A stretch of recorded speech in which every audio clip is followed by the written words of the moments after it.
And I'm an international trade student, and today I'm here to give you a TED Talk about coronavirus.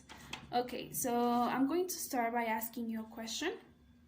Will you ever imagined 2 months ago, while you were taking classes, hanging out with friends, drinking a cold beer, that in a very near future you will be stuck at your house, not being able to go out, not even to visit your friends, or not even to go to school or your job due to a very deathly disease that is spreading all over the world? It sounds like a fiction movie, right? Well, it's not. It's something that we are living right now. We are going through this situation, and probably you are aware because this is all over the media, and it's something that we're living right now. The responsible of this situation is coronavirus, COVID-19. Okay, so I'm going to also start talking about how did everything started. Okay, so I was researching, and the official research that I made was that it all started in Wuhan, China, at the maybe December, November of 2019, at a fish market store where they sold every type of meat that you can imagine. So one client bought bad meat, he ate it, he got infected, and he started infecting everyone. That is the official, how would we say it? That is the official version that everyone is talking about. Because I know that maybe you heard other versions. You maybe think that is a conspiracy plan to attack the world, but the official is the bad, okay? So I'm not a doctor, but the research that I made, I found out that there is a big family of coronavirus. And all of these viruses, they are not lethal because they're controlled and, they are passed from human to human. In this case, this virus is very, very dangerous because it came from an animal passed to a human. It was a mutated virus.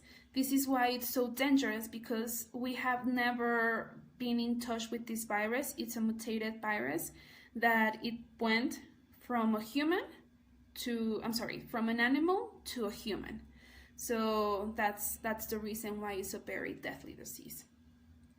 Okay, so this disease is also very dangerous because it started in China, and as we know, it's spreading all over the world.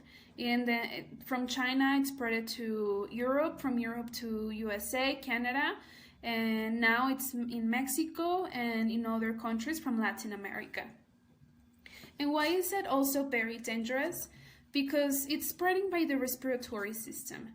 This means that if someone sneezes or if someone coughs and they're near you, you will breathe these particles and you will also get sick.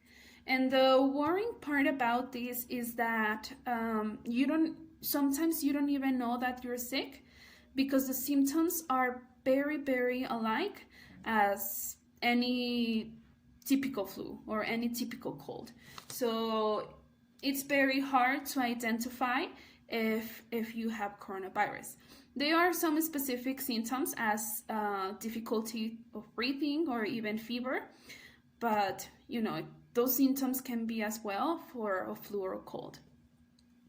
Okay, so what is another thing that is worrying about this virus? So since we are in a quarantine and we cannot go out to work, we are not producing, everything stopped. Well, most of the things stopped. The only places that can be open are grocery stores or the health system factor. But small companies, small businesses, they're all shut.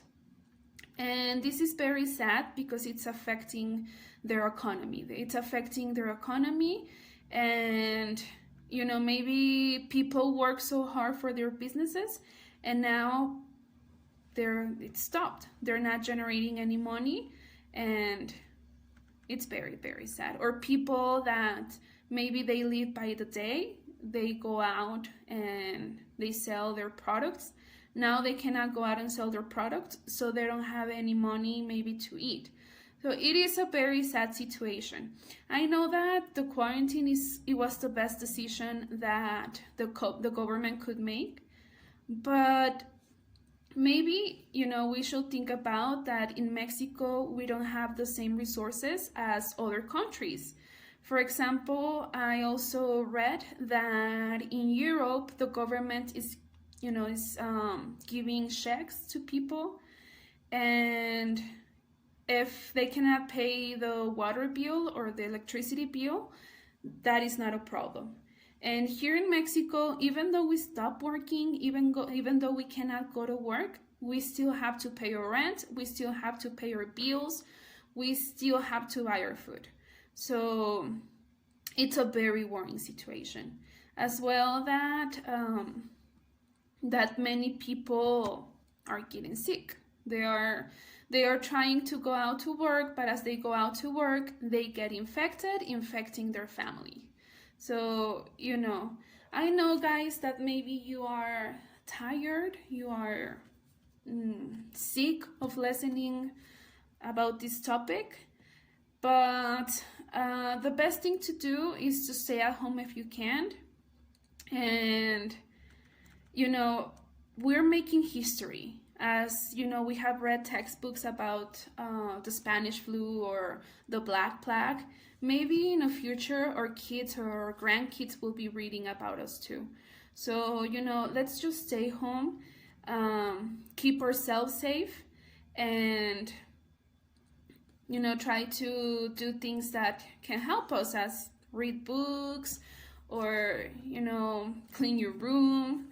You can also hang out more with your family members. I don't know, there's many things that you can do while you are at house. Also, if you go to school, I'm pretty sure that you can take online classes.